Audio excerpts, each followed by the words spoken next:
so excited to see them. I've known them for many years. Please give it up for Kevin Fenderson!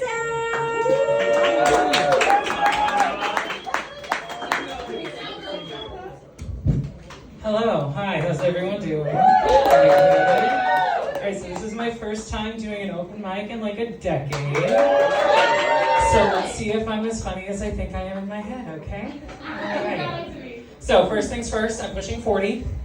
2 weeks. 2 weeks from tonight, actually, I will be 40. I know. Everyone's like, oh my god, no you're not, there's no way.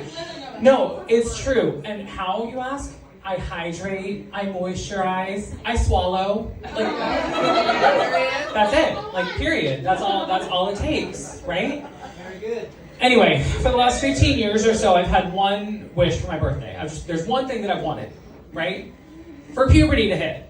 Yeah. Voice deepening, ball dropping puberty. That's all I want.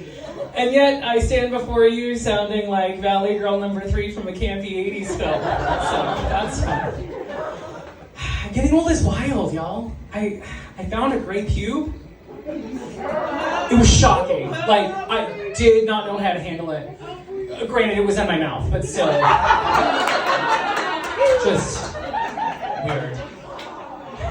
So, I'm on what the people call a weight loss journey. Over the last 4 or 5 years or so, I've lost about 100 pounds. Thank you for that, Dan. That made me feel real good.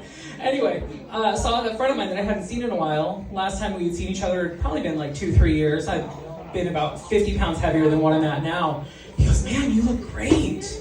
What are you doing? What's changed? I was like, well, I started bottoming, so kind of limits what I can eat and how much of it. Pain in the ass, really. Literally, that meant 2 things. Thank you for catching that over here. So, I grew up in the church. Anyone else grow up in the church? Religious trauma? Let me hear you make some noise. Oh, Catholic. Oh, dear God. Do you feel guilty for being here right now? Yeah, okay. So I grew up in the church. My dad was a pastor. His dad before him was a pastor. Everyone in my family served in some capacity for a while. I thought I was going to follow in their footsteps, and then I found Dick. So, changed the whole trajectory. When I was in church, I made a lot of friends pretty easily. I was a pretty outgoing kid. I had one friend. When I was in 2nd grade, his name was Patrick. I'll never forget this. I went over to his house for a sleepover. Yeah, I was very excited about it, and I didn't know why. Okay, anyway.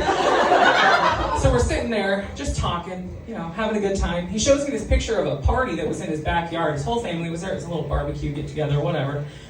And he looks at the picture again and he goes, oh my God, Kevin, do you see that? I see heavenly angels. There's a whole host of them, and Jesus is right there. Do you see it? I was like, no, man. I just see your family.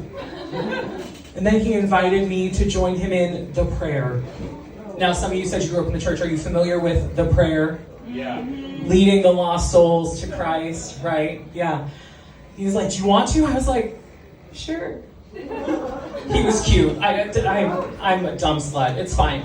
Anyway, so I say the prayer, invited Jesus into my heart, knowing full well I had done it in kindergarten because, pastor's kid, that's what you were supposed to do. And afterwards, he hands me the picture again. Do you see it? So I lied and was like, yeah, man.